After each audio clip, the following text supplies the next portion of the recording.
Now, Sports Talk with Brodes. Here's Hunter Brody.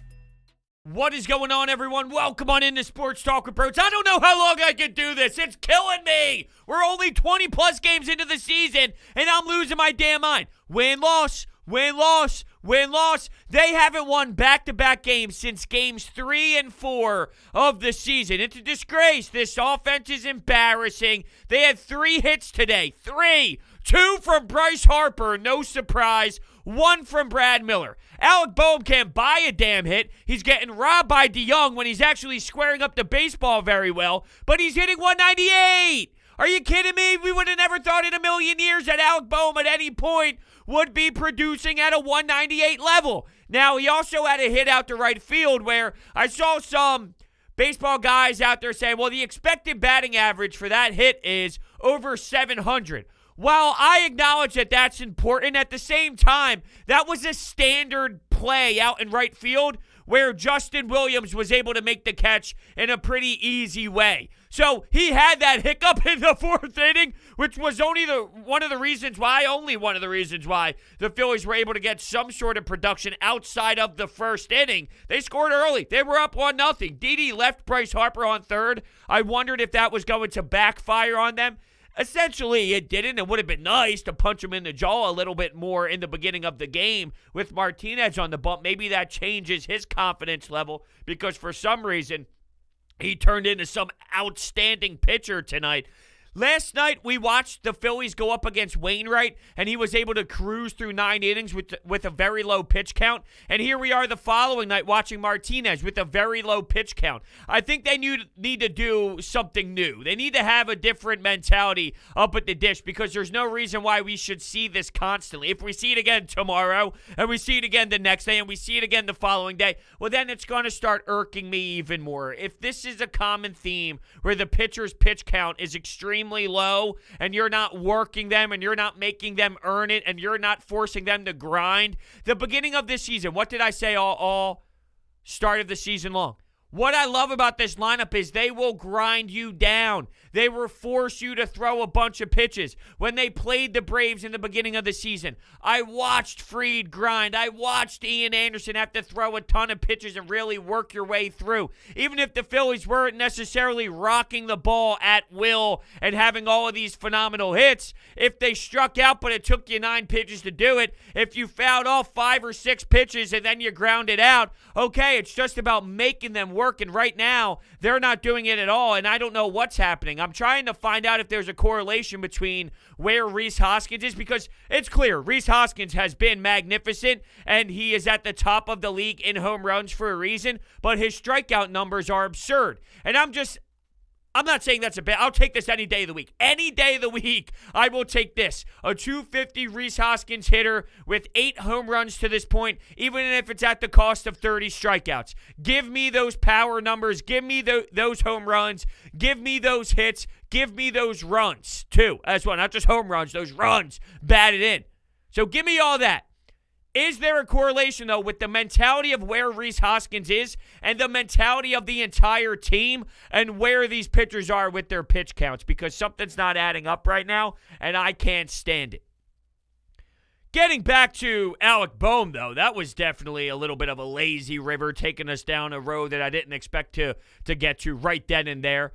With Alec Boehm, he's hitting 198. I do think that there is this narrative out there that he's getting robbed every single time. No, he's squaring up the ball nicely. There's no doubt about it that there are times where it is a smooth stroke and he's not getting on base. But it's not every hit to right field when he goes the other way where it's oh, well, he's just getting stoned. You know, he's just getting unfortunate every single time. It was a nice hit. It was good contact. The expecting batting average might be over 700, but that's a play a right fielder makes 99 out of 100 times where I can't look at that and assess it differently.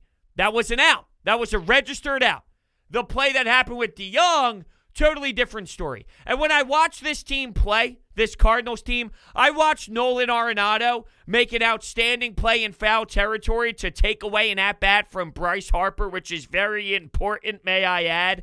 I watched DeYoung make a play on Alec Boehm. I watched Goldie at first base make a stellar play on JT Realmuto to record an out. Well, I'm accustomed to watching Rhys Hoskins at first, Didi Gregorius at shortstop, which has turned into a flat-out nightmare, Alec Boehm at third base, which has his moments but has his ugly moments as well, and a mixture between Andrew McCutchen and Brad Miller out in left field, which, by the way, on the scorecard, it was not an error, so those numbers get piled on to Zach Eflin. And when Coonrod came into the game, those got piled on to Zach Eflin as well. When you inherit runners as a guy out of the bullpen, you got to have your team's back. And if you look at this situation of Coonrod, he hasn't been able to deliver.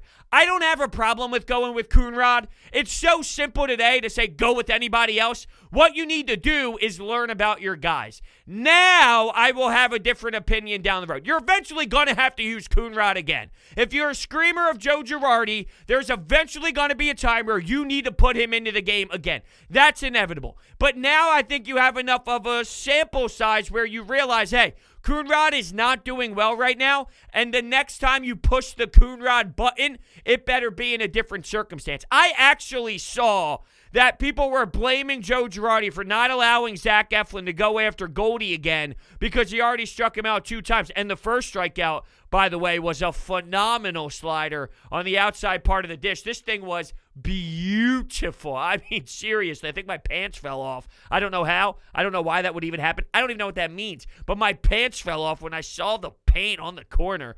Mwah, so money. Oh, so money. To act, though, as if in that moment, that's just an uneducated thing to say. It really is. That's such an irrational statement.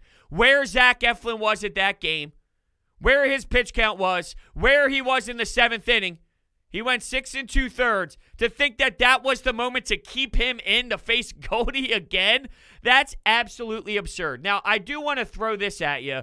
And I know that Zach Eflin got going a bit more, so this might change the conversation a bit, but this was more during the 3rd or 4th inning from Alex Carr, MLB, all right?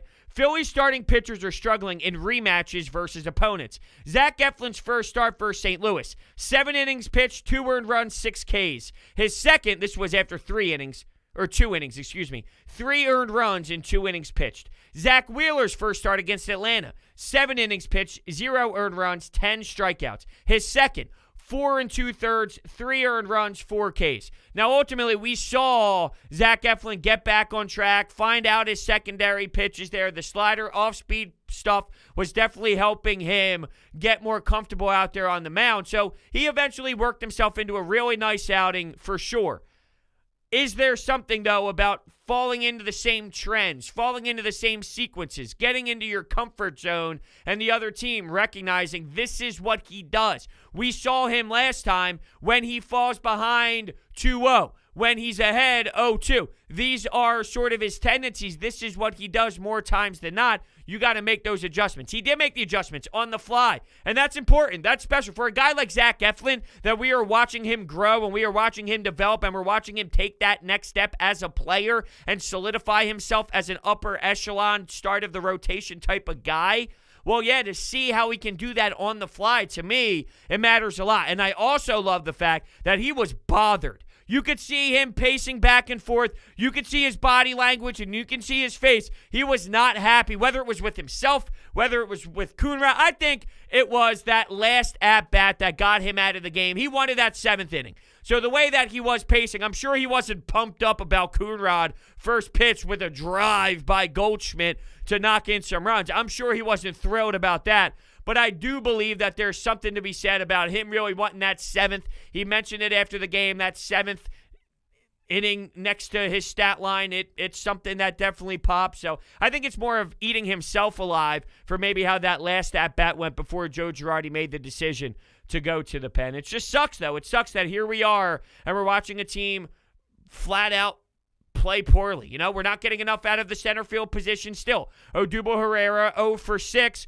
I do think defensively he makes me feel a little bit better out there when a fly ball goes up in the air compared to Mickey Moniak, Roman Quinn, Adam Hazley. He gives me the most confidence there. So if he's going to give me the same production offensively, and I don't think this is going to stick around forever, I think eventually the Odubel Herrera bat will come to life, and we'll get a couple games of Odubel maybe getting a hit, a double, maybe 2 hits in one day. I do think that is going to come. But even if it doesn't, with the background, I wonder, what's the line? What's the line for Odubel Herrera? If he's not producing offensively, but it's the same and maybe even just a tad bit better than what you've gotten out of the other guys, but you're getting better production out in the outfield, and you have someone out there that at least knows how to play the position from a professional level, is that going to be enough for him to keep his job? And you just pray that eventually you'll get something going. But when you look at the box score today, it sucks. It sucks seeing Brad Miller 1 hit, and then the next time you see a hit is 2 batters down with Bryce Harper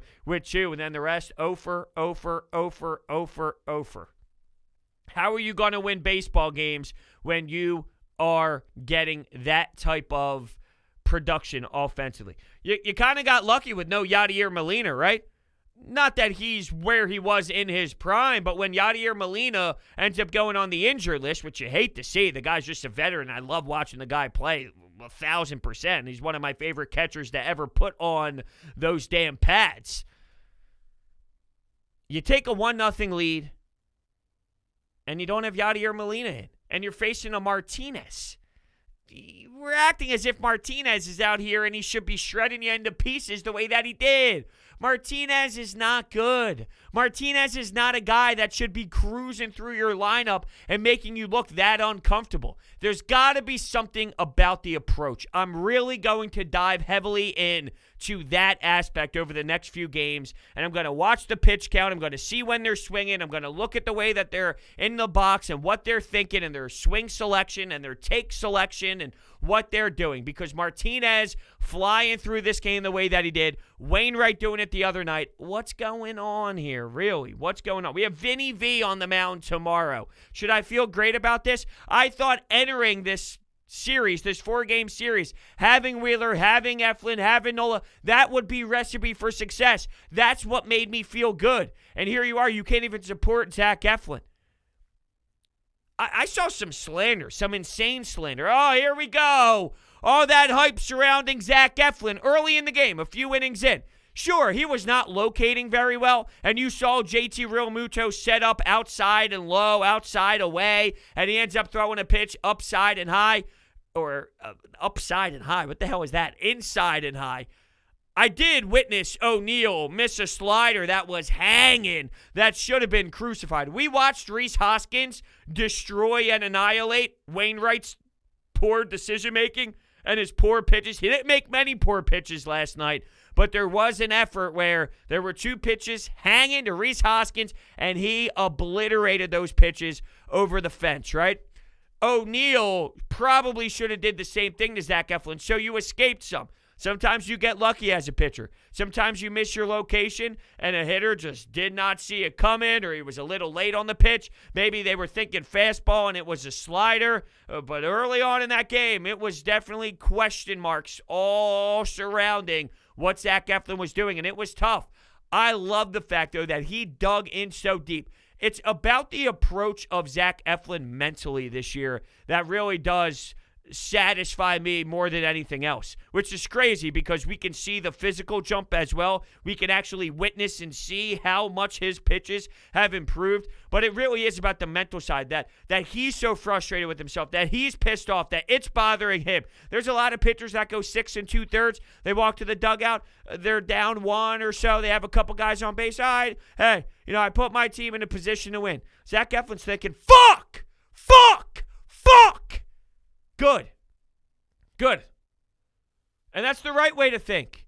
And if you have that edge, if you're in a different spot than other pitchers, that's what separates you. That's what makes Zach Eflin not Nick Pivetta, not Vince Velasquez. We talked about those 3 in the same category for quite some time. One man was elevated. Why do you think that is? It's because of the way he thinks the game. It's because of the way he holds himself to a high standard. And anything less than that, well, you're going to see it. You're going to see it. You're going to see how much it eats him alive. And that's what I love to see. That's what I absolutely love to see. All right, so we will get to your phone calls on the Anytime Hotline. For some, though, the NFL Draft is the most exciting day of the season. For others, it's a chance to build on last year's success. Whether your team has the first pick or the last, DraftKings is bringing the excitement to you. DraftKings, the leader in daily fantasy sports, is adding to the thrill by offering a free-to-enter draft pool this Thursday with $50,000 up for grabs. DraftKings free-to-play pools are easy to play. Just download the DraftKings app, go to Pools, and choose from a wide variety of free contests for an opportunity to win cash prizes. Download the DraftKings app now and use promo code Brodes to enter the free draft pool with $50,000 in prizes up for grabs. That's code Brodes to get a free shot at $50,000 in total prizes. Only at DraftKings. Eligibility restrictions apply. See DraftKings.com for details. So, yeah, when it comes to Coonrod, I think now you have enough of a sample size, even though it's not the largest in the world. He's struggling, and he's not in the spot where he needs to be right now. And I think you learn enough at this point where, all right, I can only use Coonrod in certain situations. The problem is you brought him in here because of velocity. You brought him in here because of what he's able to do with that speed and how he can blow it past guys. But it's not working right now. And going back to the Joe Girardi slander, I actually heard some pissed off with the fact that he brought in Jose Alvarado to pitch in a 5-2 baseball game. This guy hasn't thrown in how long? This guy hasn't been active because he's been put on the COVID-19 protocol list. It makes sense that he's throwing. It's not outrageous. It's not ridiculous. Once again, we've been through this many times, but the reason why this team stinks is not because of Joe Girardi. Your offense had 3 hits. Your offense scored their only run outside of the first inning run because of a right fielder in Justin Williams not knowing where the warning track is and trying to do his best Brad Miller impression, and he didn't realize at all where the fence was. He wasn't even close to it, so that was pretty damn pathetic out of him. So that's brutal. Your defense is brutal. Your bullpen is brutal.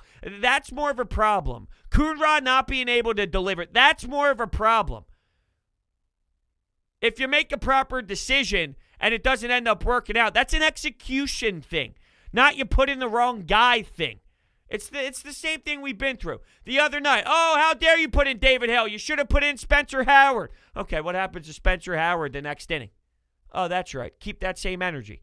To act as if there's a billion options that are just no-brainers out there. It's just not reality. Could you have went to someone better than Coonrod? Maybe, but now you know that. Now you know more about Coonrod. Until you put these guys in certain situations and say, prove it to me. Let me see who you are. Let me see what you're all about. Let me see what role you're going to mold yourself into. Until that happens, you have no idea. Now you see him fail. Now you have more knowledge. If he ended up succeeding, now you know more about when you can use Coonrod. What's Coonrod's role? There's no way to know until you put him into high-leverage situations. And when it blows up in your face, that's when you recognize it. Now, I'm not saying he's never going to get a chance again. You deserve to find a way to get yourself out of these problems. At the same time, I was watching MLB Network, and MLB Network is the best major league channel there is, whether it's NHL Network, NBA Network, whatever, NFL Network. It's all about what you get with the MLB Network. It's just phenomenal, right? And they were talking about how lefties versus lefties, you don't give these guys chances to even take swings against lefties, and then you just say, this is who you are, instead of, I want to watch you grow. I just brought up how watching Eflin pitch is so amazing to me, to put a smile on my face because I'm watching the kid adapt in this league, and it's a fun watch. Well, when you are a lefty and you're told you can't hit lefties, you can't hit lefties, you can't hit lefties, maybe you struggle hitting lefties. But how can I get better as a player? How can I adapt and grow as a player? I want to be able to hit lefties. If you never give me a chance, what am I supposed to do? Give me those chances. Well, I feel like I want to apply that logic to maybe a Coonrod at the same time. So I think you're starting to witness that there is a funk involved and there is a flaw involved with Coonrod, that when he inherits batters on base, right now he's not executing and he's not getting the registered outs that he needs to get. At the same time, I need to see these bullpen players face adversity, to act as if once you face adversity in sports, you should never, ever, ever, ever, ever get your second chance. Well, then what the hell are we talking about here? So you got to find that balance, though. Bases loaded, one-run game. Let's just throw them right back into the fire without trying other pieces first to see if they can commit to that role and they can prove that that role is theirs until you give some other people that chance. Well, then then we can maybe resurface it after that. That's just my way of thinking when you talk about the bullpen and when you talk about Coonrod right now. But why don't we, at this point, kind of take it on over to the Anytime Hotline and hear what you have to say on this 5-2 loss that just smells like garbage? I'm actually happy for Carlos Martinez. He did well. He got, a good start, which he hadn't done in a while. And there's a reason why I pick pitchers in fantasy who are facing us.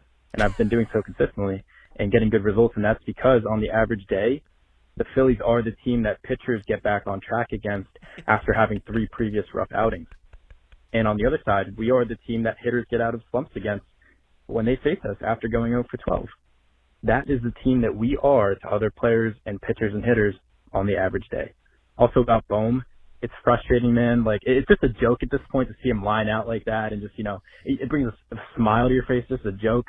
Hopefully he finds green soon. He's also on my fantasy squad. So you're going full-on fantasy baseball with your assessment here after the game, which, hey, I don't blame you. I don't knock you. I got the weirdest take on fantasy sports. I consistently, try them because, fantasy, everyone loves it. Fantasy sucks, man. I'm just anti-fantasy. I do the same fantasy football league every year because my buddies and I have been doing it for the last 8 years or so. That one's a little bit different, but I even think fantasy football is overrated. I tried fantasy basketball this year. I forgot about my lineup 4 weeks into the damn season because I thought it was stupid. Fantasy sports, man, I don't give a damn. I want to watch the actual game. I'm focused on the actual product. I want to see Vladdy hit 3 home runs and not have any sort of fantasy on my mind about it. I'm just watching the pure enjoyment. And just to be clear here, everyone that says baseball is a dying sport, check out those numbers when it was Sunday Night Baseball, Dodgers-Padres. Think about Fernando Tatis Jr. Think about Mookie Betts. Think about Manny Machado. Think about Bryce Harper. Think about what we have in Vladdy, Ronald Acuna Jr., Ozzie Albies. Where baseball is right now, Juan Soto, and plenty, plenty more. That's just spitballing off the top of my head. Think about where this game is with young, natural, raw, must-watch talent. Come on. Baseball is in a perfect spot when it comes to actual phenomenal, young, talented players. Marketing them the right way, maybe taking a step in that direction and all. That's another conversation. And I guess another thing, not to get too sidetracked here, but there's all these numbers getting thrown around about the strikeout rate right now compared to where that was in 2008. Everyone wants to blame the problem with baseball and hitting on launch angle, as if that's the only thing wrong with baseball. And there's a problem with the mentality of home runs right now. There's no denying that. But I want to bring up specifically the tweet that I went back and forth with. Okay. This one's a little bit different. Oh, no. MLB slash into today. 232, 310, 390. The batting average would be the lowest ever. In 2008, about 42% of swings put balls in play. This year, 35.4%. In 2008, the swing and miss percentage was 20. And this year, it's 27.3. Yikes. But here's my argument to that. Back in the day, you didn't have starting pitchers that have 5 nasty pitches from 93 to 100 with wicked movement that just fool everybody. You had your traditional fastball changeup, fastball curveball. Now you got 5 pitches that you got to look out for, and these guys throw it with insane velocity. Here comes a bullpen arm like Jose Alvarado who gives you 101, who gives you triple digits. Good luck. To act as if the only problem with baseball these days hitting, and there is definitely something about the launch angle and whatnot that has played a role in this for sure. I'm not discrediting that. But there's also nasty pitchers, DeGrom and Nola and Wheeler. And that's not what you had. All right, sure, you could throw out Nolan Ryan. You could throw out all these other pitchers. But the full-on product of your 1 through 4, 1 through 3 for a lot of these franchises, when you have 5 pitches you got to think about, and when you can do it the way that they do it with the spin rate, the velocity, all of it, the painting of it, stop. pitching is so damn lethal as well. We talk about development and growth in athletes when it comes to training, when it comes to off seasons, when it comes to strength, when it comes to just being more of a pure athlete now compared to where you drank 60 beers and smoked 70 cigars in the dugout. Dude, you watch these NBA athletes now. You watch all these incredible athletes, these football athletes, the way that they run their 40 times, this and that. The same applies to pitching as well. Now, I don't know how the hell I got sidetracked into more of a conversation like that, but yeah, it burns my gears a little bit. It grinds my gears, I should say, when people get into that discussion, because I love this baseball. I think there's too much hate on today's baseball. There's a beauty in this. There's an art in this. There's a craft involved in this, too. Is it the best possible brand of baseball we've ever experienced? Probably not. Probably not. But that doesn't mean that this isn't still enjoyable. This isn't still magnificent to sit down and watch 9 innings. I love it. I absolutely love it. There is a problem, though, to get back to the caller. There is a problem with this team being the team that gets you in, doesn't get you in a funk. It gets you out of your funk that you were in. Although this Cardinals team, they're going through the same type of emotional ride that the Phillies are right now. Very up and down, can't find their way, good game, bad game, good game, bad game. You know, Martinez against the Phillies the last time, they played in Philadelphia. The weather was a little bit wonky that series, so that was definitely in play. But they're very inconsistent as well, which somewhat bothers me, though, because you have an opportunity to beat up on a team that isn't playing their strongest brand of baseball. So if you can't beat a team that is struggling right now, if you can't beat a team that isn't producing, what are you doing? Especially coming off of a series against the worst team in baseball. It makes it even worse. It really does. So I was thinking, I don't want this to seem like an excuse because I do think the hitting for the Phillies can be better. But it is a little bit weird at the time that they had a top whatever offense they had last year was when they implemented the DH. Because I remember 2 years ago, there were definitely similar struggles with this Philly offense as there are now. And I do think that the DH may have been the reason why it spiked last year and why we now have such high expectations. Now, they can certainly do much better than this.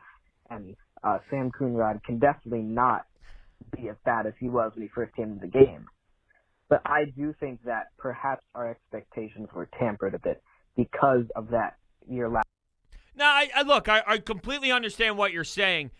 You had an opportunity to throw in Andrew Knapp when JT Realmuto could keep his bat in the lineup, so that was huge.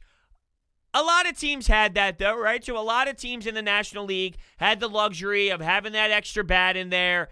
I don't know how that it definitely impacts the back end of the lineup, right? When you're talking about your 7, 8, 9 hitter and you have a center field position that is just flat out miserable in front of your pitcher, so it's basically 2 automatic outs when you get back to that side of your batting order in any inning. So yeah, there's definitely truth to that, and it changes everything about your team. There's just no denying that. At the same time, though, Andrew McCutchen giving you 150, I don't know how that has anything to do with the pitcher, even though, sure, you turn the lineup over and maybe somebody else is on base, which changes the way that someone can pitch to you.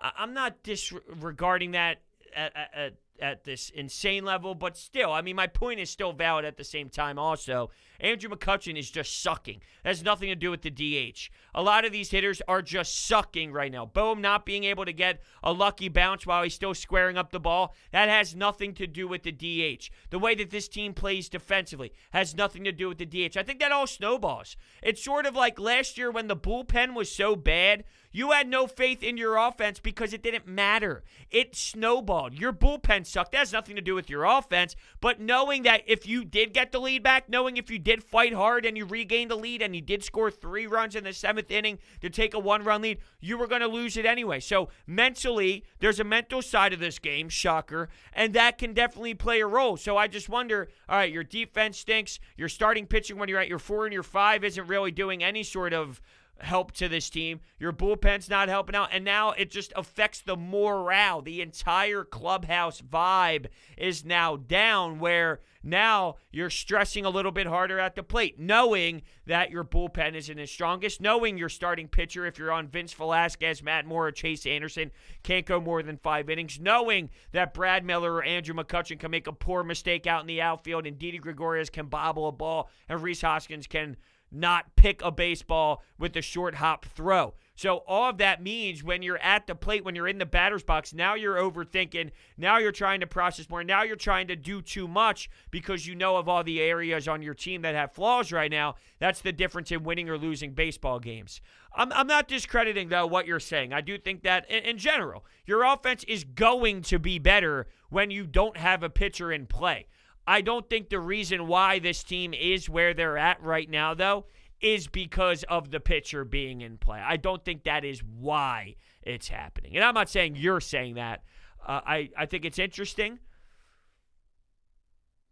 But they need to be better. It's just flat out, they need to be better. With or without a DH in play, you have to be way stronger than you are when you're in that batter's box.